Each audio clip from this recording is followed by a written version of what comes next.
I think that doctoral programs in business and in all these disciplines share a lot of features with doctoral programs in most disciplines, which is you're going to spend the first couple of years taking coursework, learning the core kinds of theories and methods in your discipline. Some programs have everyone do some general requirements across the board, regardless of your discipline, and then more detailed, in-depth field requirements. Other programs, you kind of go right into your field. So that's an important difference to think about. After 2 years of coursework, or usually by the end of 2 years of coursework, there will be an exam. And every university has an exam, whether it's called a comprehensive exam, a qualifying exam, a field exam. And this exam is essentially measuring your comprehensive understanding of the major theories and methods in your field. After that point, students really start beginning transitioning into research. And although sometimes there can be some tentative wading into research in earlier years, usually by the third year is when students are really transitioning from kind of taking a lot of courses to actually doing research and eventually kind of producing their own knowledge, whether that starts as collaborative research with faculty or some of your other colleagues in the program, and then gradually moves into your own research, or it starts with independent research. There are lots of different ways that can happen, and a lot of it's dependent upon both the program and your individual discipline. So that takes you to kind of year 3, and usually year 3 and 4 and 5 are spent kind of figuring out and doing what your own research project or projects are, and eventually producing a piece of original work in the form of a dissertation. And the forms and formats of dissertations vary, but typically there are 2 or 3 papers on either a related stream of research or 2 or 3 kind of pieces that you've done during that time period once you've kind of transitioned into research. And usually that program and that experience culminates in either an oral exam of some kind. In some places it's called a dissertation defense. So that format kind of varies also by program as well. And usually most of your 5th year, and most people can finish these programs in 5 years, is spent on the job market. So going out there, getting your research out there, talking about it with other people and other schools, and ideally landing a great job at the conclusion. Admissions criteria. Again, there's variance among programs, but basically we want everyone needs to have an undergraduate degree. There's no graduate degree required, although some people do enter programs with graduate study, whether it's a master's degree, an MBA. In some cases, we have students that have a doctorate in another field who are transitioning into one of our disciplines, but it's not required.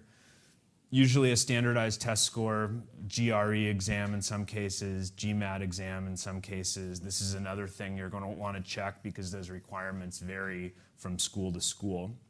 Letters of recommendations and a personal statement. And a personal statement is really a way for you to tell the admissions committee kind of what brought you to this point, what you're interested in studying, and why this particular school and program is a good fit for you.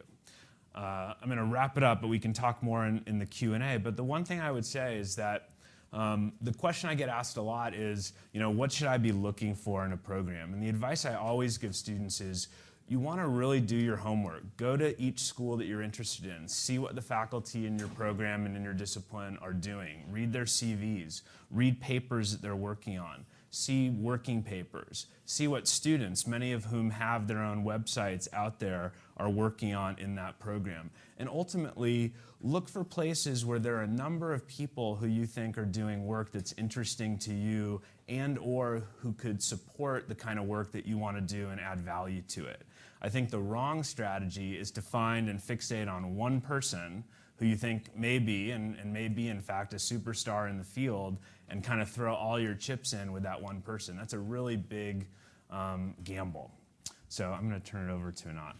Thank you, Dr. Steen. Sure. Professor Admati, why academia? Can you tell us a little bit about the contribution to business practice? the financial rewards, the lifestyle, maybe some interesting research And that you're doing. You're only giving me 8 minutes? I know. We could probably go on and on. Yeah, I can. I think when you think of academic career, and I now have been in this career for a scary almost 30 years or something, not quite, but 30 years since I started the PhD program. Is that right? Yeah. I think it's hard to think of a job that has more autonomy and more freedom to a person, where you actually do not, on a day-to-day basis, have a boss. And you really can follow a lot of your own urges and interests and control a lot of your day-to-day activities.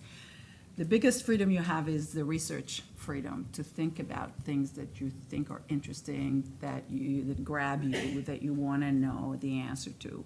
And that's an amazing freedom that an academic usually has. We're not usually told what to do research on. We're informed by the fields and by our own understanding of what needs to be done next, or what we think we can do next ourselves, and how we can contribute. There's a lot of things you can choose within the job, so you can really tailor it to your own taste. Some people like to work with other people, some people like to work alone. There's, even when you teach, which all of us do, you control a lot of what you teach, and also within the course, how you present the materials, how to sequence the material. A lot of that is just your own view and your own decision. Sometimes you discuss this with other people, but you really have a lot of autonomy. Even who you teach, whether it's MBAs, some schools have, and you can choose a school sometimes accordingly. Some schools have undergrad programs, some have active PhD programs. Which level you choose to teach is oftentimes at least partly influenced by what you like to teach, what you enjoy teaching, what you're good at.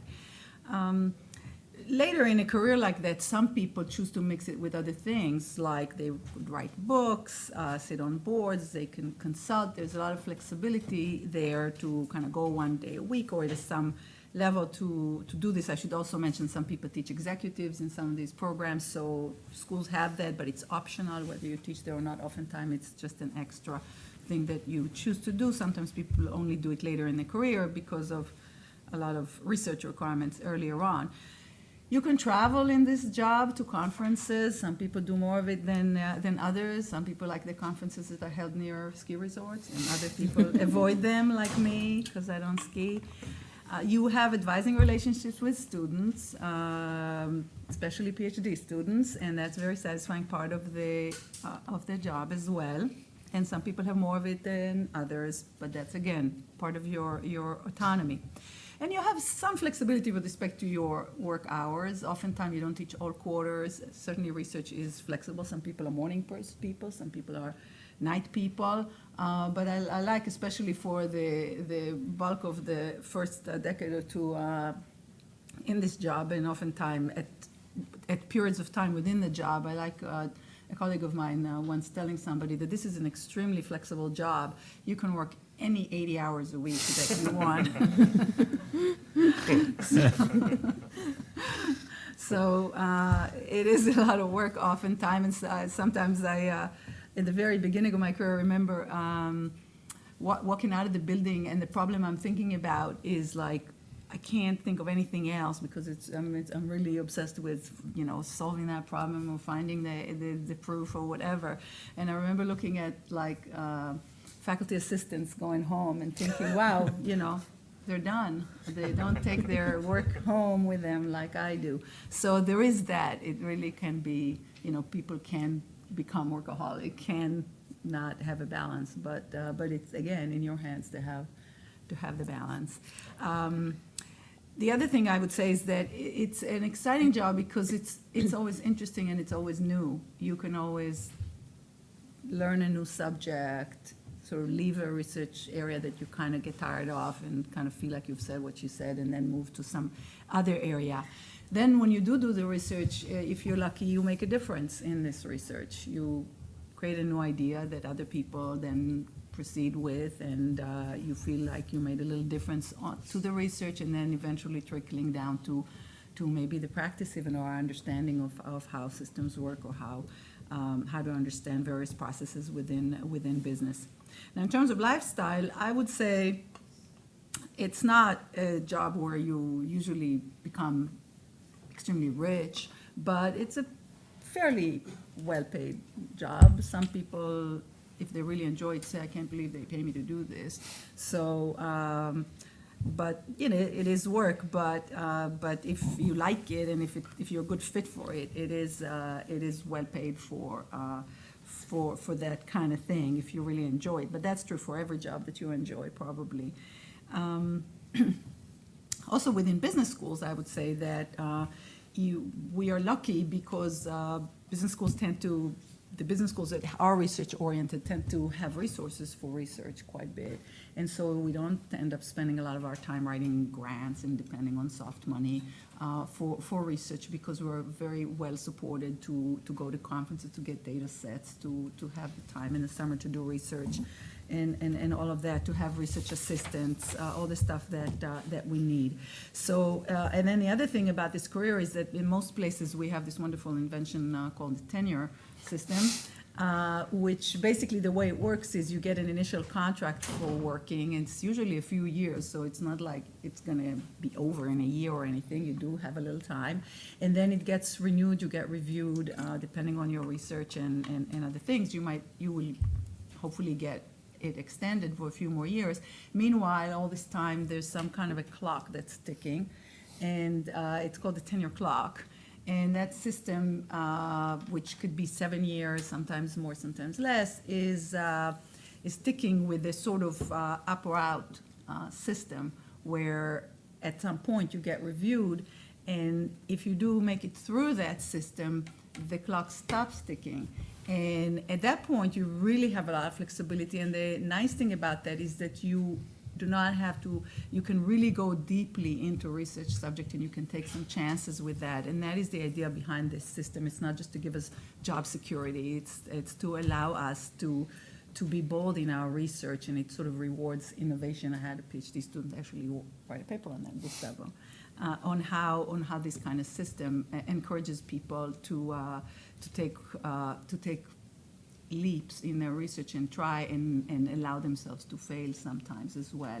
So the system has enough flexibility to allow that you have the time, the luxury of time, which you wouldn't have in consulting jobs or other policy jobs, but of course in sort of on a trading desk in Wall Street, where everything is just on the minute, and even if you do research, it's just under a lot of pressure. And then in terms of lifestyle as well, I'd say the flexibility is very nice. It's nice for families. Faculty oftentimes can coach Little League and do these kinds of things that allow some balance in their lives. And of course, they end up preparing class at 1 a.m., but it's their choice. They don't have to do it that way. How am I doing? You asked me to talk about really interesting research in my field, but I knew I won't get this, so. Thank you, Anat. Plus, my field, of course, was dumped on the last 2 years, so. Perhaps we'll hear get about finance research, right? I'll tell you how to fix it all, right? Thank you. Research obviously is a significant part of a career in academia and as a doctoral student. So, Baba, perhaps you can tell us what type of research is being done in a business school. What's it like? Let me start off by saying what it is not like. Okay. When I joined the PhD program at Duke, I'd already worked for 6 years. I had an MBA. So I was one of the late bloomers, so to speak. I mean, I was 31 when I joined the PhD program, and I had no clue. This is before the age of the internet. 91 is when I joined Duke. And I thought a PhD program was all about, I'll become an expert as a marketer, and I can give advice and dole out advice to people. Why wait until to become a CEO in 10 years? I can do that in 5 years, and I'll be giving advice. And turned out it is completely wrong. It is very research-oriented. There's no difference between what Anat does and I do, Eric does, and in terms of being the business school versus being in social sciences. I mean, you're in the economics group, you'll be doing the same kind of research. So, I mean, the research becomes extremely important. In fact, I would say that Anat talked about tenure. Those of you who think that you want to get into academia because you want to be a teacher, you want to teach. I mean, that's where your thing is. You're going to be disappointed in the sense that all the evaluation criteria, at least until you make tenure, which Lana talked about, will be based on research. I mean, teaching matters, but it's predominantly going to be based on research. In fact, the letters of evaluation that are going to come from outside, evaluating your, candidacy to tenure, will often involve people who are not in the field. They're not in business schools. They'll be in the social sciences, they'll be psychologists, economists, and so on. So that was the major kind of thing I wanted to kind of share with you. So that is one. Now, how are we different from the social sciences? Well, one, as Anat pointed out, I mean, we get paid a lot more money. Believe me. I mean, relatively speaking, we get paid a lot more money, and we don't have to write grants, which they have to do. So it gives us a lot more time. Having said that, there is a lot more teaching that is involved.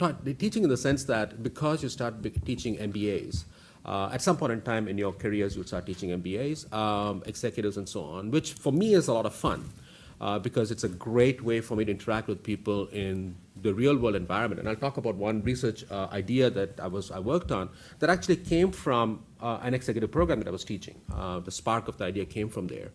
But it is thing. So for example, this particular quarter is my teaching quarter.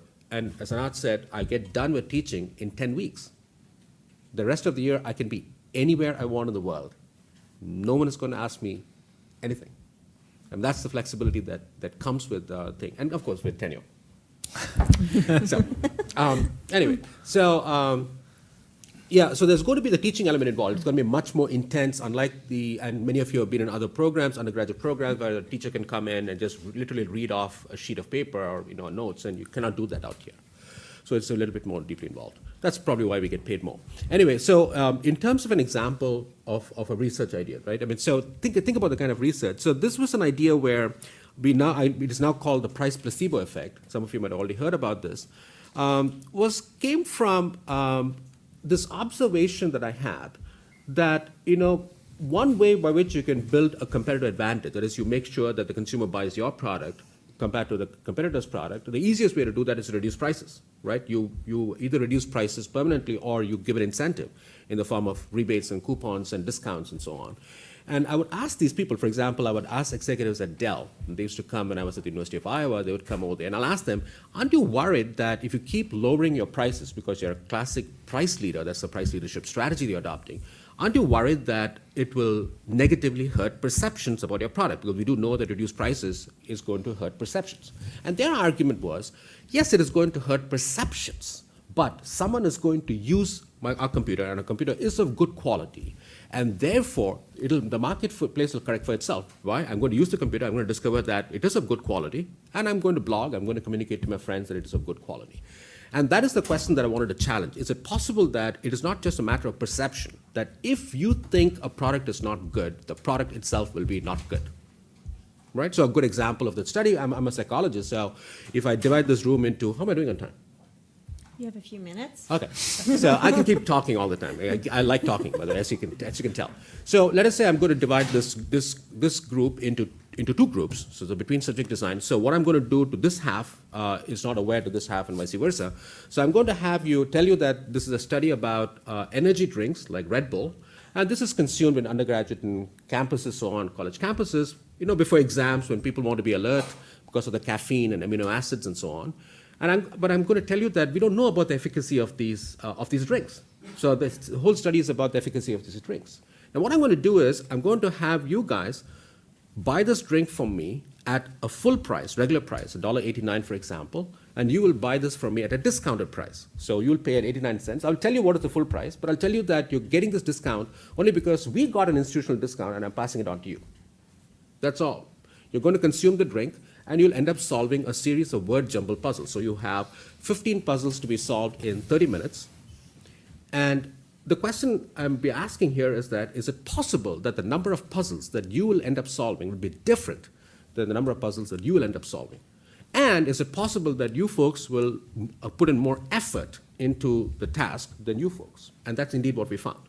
In other words, what we show here in this study, series of studies, and we have now moved into, so as in the introduction they said, we do neuroscience research, right? So one of the other questions is that, think about the category of wine. I mean, huge range of prices. People will swear, even the experts will swear, the connoisseurs, not the experts, will swear that the higher the price, the better is the experience. And so the question we ask is it true? If we put people into a magnet, that is a functional magnetic resonance imaging machine, and we can monitor the activity in the brain, is it possible that if it is a higher priced wine, albeit unbeknownst to you, it's the same wine that is being delivered into your mouth, you don't know that, but if it's a higher priced wine, you think it is a higher priced wine, is it possible that certain areas of the brain that code for pleasure will be more active than if it is a lower priced wine? And that's what we found. So you see the kind of pattern of research. The question, basic question came from an interesting kind of issue in the real world. And typically that's how the business, most research in business will have that angle to it, but we still publish in the same journals. I mean, you can take a journal like our leading journal, a Journal of Consumer Research. You have Journal of Personality and Social Psychology, which is a leading journal in psychology. You don't know where it is coming from. You literally take the thing, you can't tell the difference between those two. It'll be almost identical. So we do exactly what they do, except that, it's going to have a slightly business-oriented angle to that. Thank you. Eric, from a student perspective, can you tell us what it's like, what you learn, your experience? Sure. First, welcome to all of you guys. When I heard how many people were going to be here today, I gave a lot of thought about what I would say in some of the range of topics, but regardless of where I let my mind wander, I always came back to the same point, which is that I really love the PhD program here at Stanford. I really love it, but that doesn't mean that it's right for everyone. And I don't want you guys to think that the reason I'm up here today is simply to trumpet the virtues of attending Stanford, but rather I'm hoping to provide you guys with some perspective as to what you guys may actually encounter should you ultimately enroll in the program. So broadly speaking, the GSB, as you may have been able to tell thus far, is a lot of things. It's interdisciplinary. It's an exciting place to do research, but it's also very challenging for students. The workload is, I would describe it as intense. And I'm sure that's something that you guys have heard elsewhere, but it's most likely more rigorous than you're accustomed to at the undergraduate level. It requires a lot of discipline, and it requires a lot of focus. During my first couple of years here when I was taking classes, I worked, every, Monday through Friday, many hours, and I worked most weekends as well. And of course, this will vary depending upon the program. But certainly from my experience, it required a lot of work. And that's not to scare you off. It's just to provide you with a perspective as to what you may expect. Some people will maybe thinking about enrolling in a PhD program as a way to continue the undergraduate lifestyle that you've become so accustomed to. I don't recommend that. Really, the people who do well in the PhD program, obviously, it takes a lot of brains, but I think more than anything, it requires a lot of hard work and dedication. That's something that you want to make sure that you have, but also convey to the admissions committee that that's something that is special about you. I would say that one of the great things that makes all that hard work possible and oftentimes enjoyable is that the Stanford GSB is not only interdisciplinary, but it's also a very cooperative environment in the sense that there's something about being here at Stanford or the GSB that makes people seem to be in a good mood. Maybe it's being here at Stanford or the typically very nice weather, but it really breeds a good sense of cooperation among the students, which helps a tremendous amount in getting a very broad array of perspectives to help you to solve problems. One of the things you'll learn here is that it's so important to be able to learn from other bright individuals who don't necessarily come from the same background that you do. It really helps a lot in terms of solving problems and opening your eyes to things that you would not have normally thought about.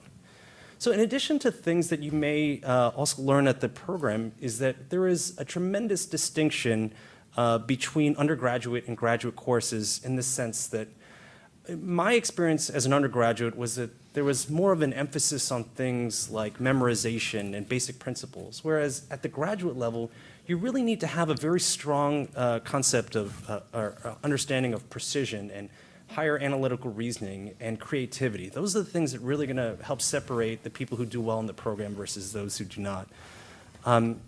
You'll learn to think like an academic, and this is both good and bad.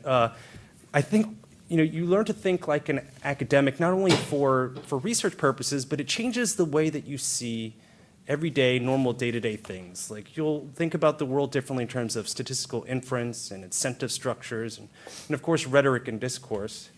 I remember a couple months ago, I was watching television with some of my friends who aren't PhD students, and there was this Mountain Dew commercial that came on, and it mentioned that, it said, fact, men are 3 times more likely to be hit by lightning than women.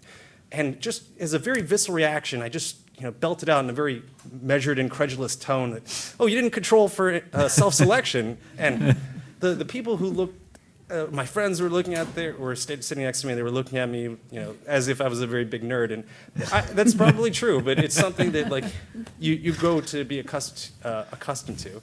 And that's sort of the way that it changes your thinking is a very powerful and wonderful concept. And once you realize, you learn to embrace the change in the way that you think about the world, when you get to learn from the world's experts on these subjects, it's a really wonderful feeling.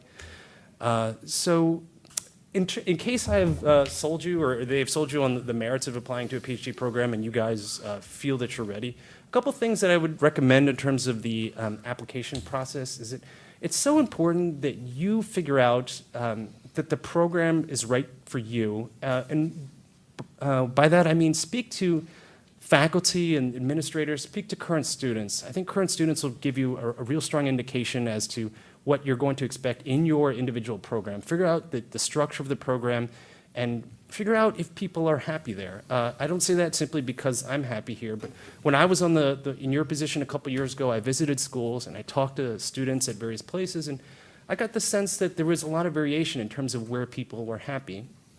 And that makes a big difference because the general collective mood of the community, it has a lot of ripple effects, not only in terms of how people interact with each other, but certainly the cooperation among students. And I'll say this, while it varies a tremendous amount across individual programs, for programs like economics and finance and accounting, there's a central emphasis on mathematics and analytical reasoning. That often separates, the people who have, basic undergraduate training versus those people who are ready to make the leap towards a higher level of graduate training. This, of course, varies from program to program, but I found that it makes a very big difference in making a smooth transition if you had, if you thought about these concepts and have this sort of basic background. It's certainly not required, but I think, from my perspective, it's helpful. I think the earlier you can start to identify research interests, or at least things that you find interesting, the better off you'll be. The more you can start to talk to professors at individual programs about how your research interests align with theirs. I think that's something that's helpful to make sure that you're the right fit for the program, but also to convey to the professors that you're thinking about these broader issues. And as as everyone has mentioned today, getting your PhD at a business school is a major, major undertaking. And it's important that when you apply to programs, it's important that you identify and you understand the sacrifices that are required. And it's important that when you write your letters of your personal statement letters, that you think very hard, not only that to demonstrate to people that you recognize the sacrifice that's required, but also that you know what you're making the sacrifice for. That is, you know what you're striving for, and then what's keeping you focused in the program. I can offer a lot of different perspective as to what it's like here at Stanford. I can't speak to every individual program, but as I mentioned, I absolutely love the program here, and I'm glad to answer any of the questions you guys have. Thank you, Eric.